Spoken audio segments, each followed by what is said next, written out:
পরবর্তীকালে যখন শঙ্কর আড্ডকে নিয়ে বেরোচ্ছিলেন ইডি আধিকারিকরা, তখন তাদের গাড়িতে হামলা চালানো হয়, ইট ছোড়া হয় এবং কোনো রকমে তারা কিন্তু এখান থেকে বেরোন।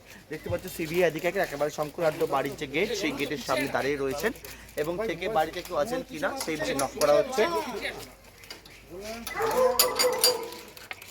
বাড়ির ভেতর প্রবেশ করছেন সিবিআই আধিকারিকরা এবং এই জায়গায় একবারে শঙ্কর আড্ড বনগাঁ পৌরসভার প্রাক্তন চেয়ারম্যান, যিনি বর্তমানে জেলবন্দি অবস্থায় রয়েছেন এবং রেশন বন্টন দুর্নীতি মামলায় গ্রেফতার হওয়ার পর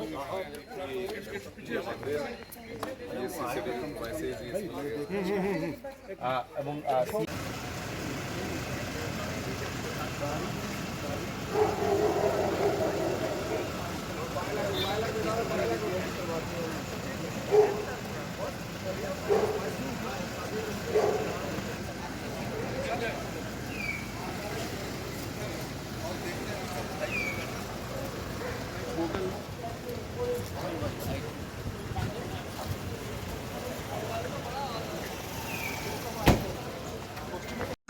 বাড়িতে কে কে আছেন সেই বিষয়ে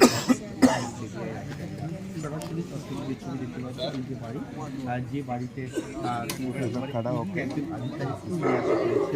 আমরা যে বিষয়টা জায়গায় কী হয়েছিল সেই বিষয়টা সিবিআই যেমন ইডির একজন আধিকারিক ছবি আসা হয়েছে, ইডির অফিসার যদি রাত্রিবেলায় এসেছিলেন সেখানে ইডির অফিসারকে কিন্তু নিয়ে এসেছেন সিবিআইয়ের আধিকারিকরা এবং বিভিন্ন রকমের এবং জিনিসপত্র নিয়ে আসা হয়েছে। সিবিআইয়ের আধিকারিকরা এই মুহূর্তে সংক্রান্ত স্ত্রীর সঙ্গে কথা বলছেন। बसक किधर है भाई?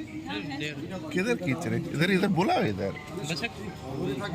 भाई, उधर खड़ा हो जाओ।